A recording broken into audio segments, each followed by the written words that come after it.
ధనుష్ అమ్మా నాన్న ఎవరు అనే విషయమై ఇంతకు ముందు ఒక వీడియో పెట్టాను. ఆ వీడియోలో చాలా మంది డిఎన్ఏ టెస్ట్ చేయించుకోవచ్చు కదా, సింపుల్ గా అయిపోతుందని కమెంట్ బాక్స్ లో చాలా కమెంట్స్ చేశారు. ఏప్రిల్ 11, 2017న కోర్టు డిఎన్ఏ టెస్ట్ చేపించడంపై తన తీర్పుని చెబుతుందని అప్పట్లో చెప్పాను.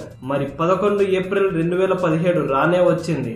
ధనుష్ అమ్మా నాన్న సంగతి ఏమైంది, డిఎన్ఏ టెస్ట్ చేపించుకుంటున్నాడా లేదా అని చాలా మందిలో ఇలాంటి ప్రశ్నలు మెదిలే ఉంటాయి.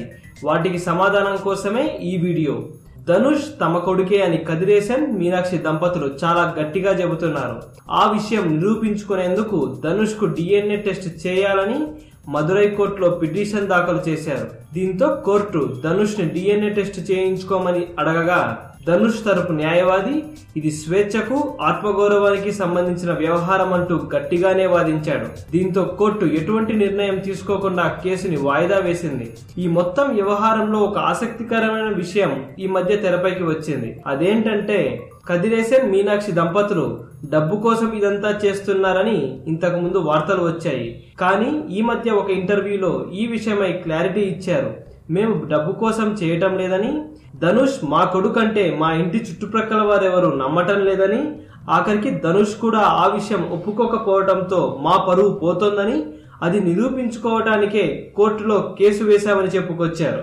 సినిమాలో ఎవరెవరినో రక్షించి న్యాయం కోసం పోరాడి అన్యాయాన్ని ఎదిరించే ఎన్నో హీరో పాత్రలు వేసిన ధనుష్ నిజ జీవితంలో ఎందుకు డిఎన్ఏ టెస్ట్ చేయించుకోవడానికి వెనుకాడుతున్నాడు, ధనుష్ ఏమైనా దాస్తున్నాడా అని అందరి మధ్యలో సందేహాలు మొదలయ్యాయి. ధనుష్ నేను వాళ్ళ కొడుకుని కాదు అని చెబుతున్నప్పుడు డిఎన్ఏ టెస్ట్ చేపించుకొని వాళ్ళు చెప్పింది అబద్ధమని నిరూపించి వాళ్ళని జైలుకి పంపించే అవకాశం ఉంది. కానీ ఎందుకు ధనుష్ డిఎన్ఏ టెస్ట్ చేపించుకోవడానికి ఒప్పుకోవటం లేదు, ఈ కేసును ఎందుకు ఇలా సాగదీస్తున్నాడు అని అందరూ అనుకుంటున్నారు.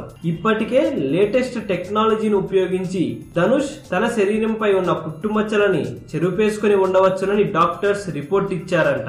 ఇప్పుడు డిఎన్ఏ కూడా వద్దనడంతో ధనుష్ ఏదైనా దాస్తున్నాడా అనే వాదనకు బలం చేకూరినట్లవుతోంది. ఇంకొక విషయం మీడియా మిత్రులు ఆఫ్ ద రికార్డ్ చెబుతున్నది ఏమిటంటే పరపతి, డబ్బు, హోదా వీటన్నిటిని ఉపయోగించి ఈ విషయాన్ని ఎటూ తేలకుండా చేస్తున్నారని మాట్లాడుకుంటున్నారు. ఈ కేసు ఎప్పటికి తెగుతుందో తెలియదు. అసలు నిజం ఎప్పుడు బయటకు వస్తుందో వేచి చూడాలి. ఈ వీడియో కనుక మీకు నచ్చినట్లయితే లైక్ చేయండి, కుదిరితే షేర్ చేయండి. ఛానల్ ని సబ్స్క్రైబ్ చేయడం మాత్రం మర్చిపోకండి. మరిన్ని ఇంట్రెస్టింగ్ అప్డేట్స్ తో మీ ముందుకు వస్తాము.